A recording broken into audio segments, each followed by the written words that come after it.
नमस्कार दर्शक बंधु मु जीवन स्वागत करुच्ची मोर आज एक नुआ भिडियो तो दर्शक बंधु आज आम भिडियो जाना कि आपको जो पीएम किसान 22तम किस्ती आपंकर आसी जहाँकि आपने केमी चेक करेंगे और कौट जाकि आप 22तम किस्ती 2000 टंका आपंकर आसी सीटा आपने कौट जाकि चेक करेंगे से विषय टोटाल डिटेल्स भाव में आपको जनइबी तापर जब आप भिडियो नुआ अच्छा तो भिडियो को लाइक कर चैनल टी सब्सक्राइब करने जमा भी भूलुनि।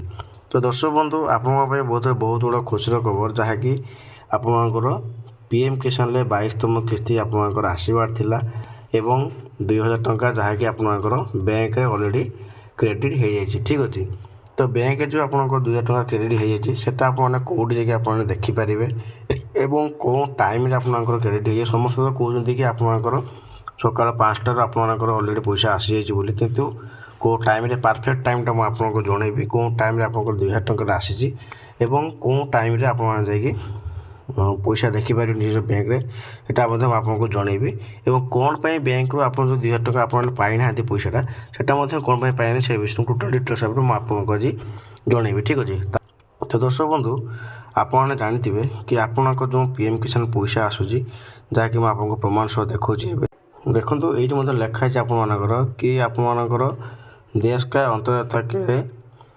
सशक्तिकरण के हेतु माननीय प्रधानमंत्री श्री नरेंद्र मोदी आज किसान को बैंक खाता में पीएम किसान की 22तम किस्ती डीबीटी के हस्तांतरण करेंगे। कार्यक्रम का सीधा प्रसारण देखने के लिए कृपया नीचे दिए हुए लिंक पर क्लिक करें अथवा संलग्न क्यूआर कोड को स्कान करें। ठीक अच्छे माने आपको जो पैसा आसबार अच्छी तो आपंकर 22तम किस्ती जहाँ भी होता है कौन आसो ना डीबीटी मध्यम आपको आसो। ठीक है तो आउ गए मुझे पोस्टर देखा दूँ देखो ये लिखाई सारा देश में लक्ष लक्ष चाषी जो मुहूर्त को अपेक्षा करते शेष में आसी पहुँची केंद्र सरकार अर्थात मार्च 13 तारीख प्रधानमंत्री किसान सम्मान निधि योजना 22तम किस्ती जारी करेंगे। यह योजना अधीन 9 कोटी अधिक चाषी बैंक अकाउंट को सीधा सड़क भाव 2000 टंका जमा कर सरकार एच किस्ती को सीधा सड़क लाभ हस्तांतर बा डीबीटी व्यवस्था माध्यम चाषी अकाउंट को स्थानांतरित करती। उल्लेखनीय जे पीएम किसान योजना 2019 मसीह आरंभ होता यह योजना माध्यम चाषी मैंने वार्षिक 6000 टंका आर्थिक सहायता पाई। यह राशि 3टी समान किस्ती बंटन कराए अर्थात प्रति 4 मासरे चाषी मानक 2000 टंका एक किस्ती पठा जाए। यही योजना अधीन सरकार पूर्व चाषी मानक 21टी किस्ती प्रदान कर सारी एवं चाषी मानक निरंतर आर्थिक सहायता प्रदान करने 22तम किस्ती आज 13 मार्च जारी होगा जाऊँगी। प्रधानमंत्री मोदी आज संध्या 5टारे गुवाहाटी मोट 18,640 कोटी टंका स्थानांतर करेंगे। प्रधानमंत्री संध्या 5टा पर गोटे क्लिक रे यही पांठि बंटन करेंगे। कृषक मान अकाउंट को पांठि जमा होगा मात्रे से पंजीकृत मोबाइल नंबर गुड़िक एक मेसेज पठाଯିव। ठीक अच्छे आपंकर मोबाइल मेसेज पढ़ सारापर आप निज स्थिति के जांच करेंगे से विषय मुझे आपको कहूँ। जदि आपण पीएम किसान योजना जड़े हिताधिकारी तेरे आपण पूर्वर आपंकर स्टाटस जांच करने उचित। यह करने को सरकारी वेबसाइट pmkisan.government.in आप प्रदर्शन करेंगे। सेठे ना योर स्टाटस विकल्प क्लिक करूँ आपंकर पंजीकरण नंबर कि आधार नंबर प्रवेश करूँ कैप्चा पूर्ण करूँ और आपंक मोबाइल फोन रे प्राप्त ओटीपी व्यवहार कर आपंक परिचय जांच करूँ। एथर आपको जमापड़े आपंक किस्ती बंटन प्रस्तुत कि नहीं।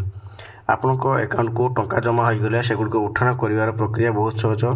आपने सीधा सड़क आपंक बैंक टंका उठाण करेंगे।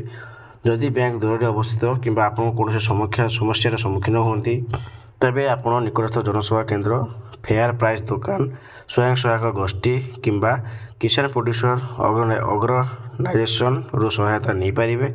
आपन डीजीपे किंबा डीजीपे लाइट आप माध्यम व्यवहार करेंगे।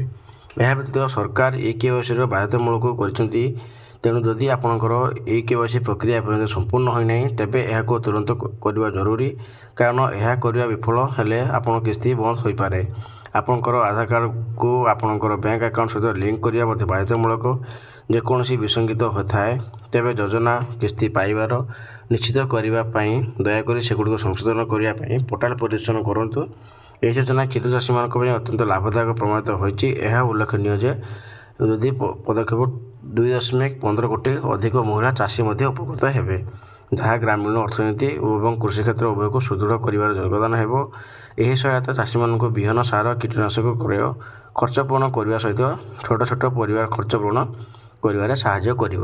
ଠିକ୍ ଅଛି, ଏହା ଥିଲା ତା'ର ଟୋଟାଲ୍ ଫର୍ମୁଲା କି ଆପଣଙ୍କ ଯେଉଁ CM କିଷାନ ପଇସା ଆପଣଙ୍କର ଆସିବ କେଉଁଥିରେ ଆସିବ ଏବଂ କେଉଁ କାରଣ ପାଇଁ ଆସିବ ଏବଂ ସେ ପଇସା ନେଇକି ଆପଣ କେଉଁଠି ୟୁଜ୍ କରିବେ, ତ ସେଇଟା ଟୋଟାଲ୍ ଡିଟେଲ୍ସ ରହିଲା। ଏବେ ଆପଣଙ୍କୁ କହିଦେଉଛି, ଯଦି ଆପଣଙ୍କ ପଇସା ମଧ୍ୟ କାଲି ଆପଣ ଯଦି ଚେକ୍ କଲା ପରେ ଯଦି ଆପଣଙ୍କ ପଇସା ଆସିନଥିବ, ତାହେଲେ ଆପଣ କେଉଁ କାରଣ ପାଇଁ ପଇସା ଆଣିଛନ୍ତି ଦେଖନ୍ତୁ। ଆପଣଙ୍କର ସେ କହିଦେଇଛି ଏଠି ଆପଣମାନଙ୍କର କି ଯଦି ଆପଣମାନଙ୍କର ଷ୍ଟାଟସ୍ ଆପଣ ଚେକ୍ କରିସାରିଲା ପରେ, ନା ଷ୍ଟାଟସ୍ ଆପଣ ଚେକ୍ କରିସାରିଲା ପରେ ଆପଣଙ୍କର କ'ଣ ହେଇଥିବ ନା ଆପଣଙ୍କର କ୍ୟାପଚା ଦେବେ ଏବଂ ମୋବାଇଲ୍ ନମ୍ବର ଯାହା ବି ଥିବ OTP ଦେଇସାରିଲା ପରେ ଆପଣଙ୍କର ଯଦି ସ୍ଥିତି କିଛି ସେମିତି ଠିକ୍ଠାକ୍ ନଥିବ, ତାହେଲେ ଆପଣଙ୍କର ପଇସା ଆପଣ ଆସିନଥିବ। 1 2ଟା ହେଉଛି ଯଦି ଆପଣମାନଙ୍କର ପଇସା ଆପଣଙ୍କ DBT ଆକାଉଣ୍ଟ ସହ ଲିଙ୍କ୍ ନଥିବ, ତାହେଲେ ମଧ୍ୟ ଆପଣଙ୍କର ପଇସା ଆସିପାରିବ ନାହିଁ। ଯଥା କି ଆପଣଙ୍କୁ ସିଏ ଟୋଟାଲ୍ ଡିଟେଲ୍ସ ଭାବରେ ଏଠି ଆପଣଙ୍କୁ ସେ ଜଣେଇଛି କି ଆପଣଙ୍କୁ DBT ବ୍ୟବସ୍ଥା ମାଧ୍ୟମରେ ଚାଷୀମାନଙ୍କ ଆକାଉଣ୍ଟକୁ ପଇସା ଯିବ। 2 ଠିକ୍ ଅଛି। ଆଉ ଗୋଟେ ଦେଖନ୍ତୁ ଆପଣଙ୍କୁ ସେ ଜଣେଇଛି କି ଆପଣମାନଙ୍କୁ ଏଇଠି ମଧ୍ୟ ସରକାର ଆପଣଙ୍କୁ ବାଧ୍ୟତାମୂଳକ କରିଛନ୍ତି କି ଆପଣମାନଙ୍କର ଏହା ବ୍ୟତୀତ ସରକାର EKYCକୁ ବାଧ୍ୟତାମୂଳକ କରିଛନ୍ତି। ମାନେ ଆପଣଙ୍କର ବ୍ୟାଙ୍କ ଖାତାରେ ଆପଣଙ୍କର EKYC ଯାହା ବି ଅଛି ସେଟା ଯଦି ଆପଣମାନେ କରିନଥିବେ, ତାହେଲେ ଆପଣମାନେ ପଇସା ପାଇପାରିବେ ନାହିଁ। ଠିକ୍ ଅଛି, ତ ଏଇଟା ହେଉଛି ମେନ୍ ପ୍ରୋବ୍ଲେମ୍। କାହିଁକିନା ଆପଣଙ୍କର ଆଧାର କାର୍ଡ଼ ସହିତ ଆପଣଙ୍କର ବ୍ୟାଙ୍କ ଖାତାକୁ ନିହାତି ଭାବରେ ଆପଣଙ୍କର ଯୋଡ଼ିବା ଆବଶ୍ୟକ। ଠିକ୍ ଅଛି, ଯାହାକି ଆପଣ ସରକାରଙ୍କ ତରଫରୁ ମଧ୍ୟ ଏଇଟା ପୁରା ଅଲରେଡ଼ି ଜଣାଇ ଦିଆଯାଇଥିଲା ଏବଂ ଆପଣଙ୍କୁ ଯଦି ଆପଣ ପଇସା ଉଠାଇବା ପାଇଁ ଚାହୁଁଛନ୍ତି, ତାହେଲେ ଆପଣ ଯାଇକି ନିଜ ବ୍ୟାଙ୍କରୁ ପଇସା ଉଠାଇ ପାରିବେ, ନଚେତ୍ ଆପଣ କେଉଁଠି ଜନସେବା କେନ୍ଦ୍ର ଯାଇକି ଆପଣଙ୍କ ଠାରୁ ଲାଭ ଉଠାଇ ପାରିବେ। ଠିକ୍ ଅଛି, ତ ଯଦି ଭିଡ଼ିଓ ଭଲ ଲାଗିଥିବ ତ ଭିଡ଼ିଓକୁ ଲାଇକ୍ କରି ଚ୍ୟାନେଲଟିକୁ ସବସ୍କ୍ରାଇବ୍ କରିବା ପାଇଁ ଜମା ଭୁଲନ୍ତୁନି।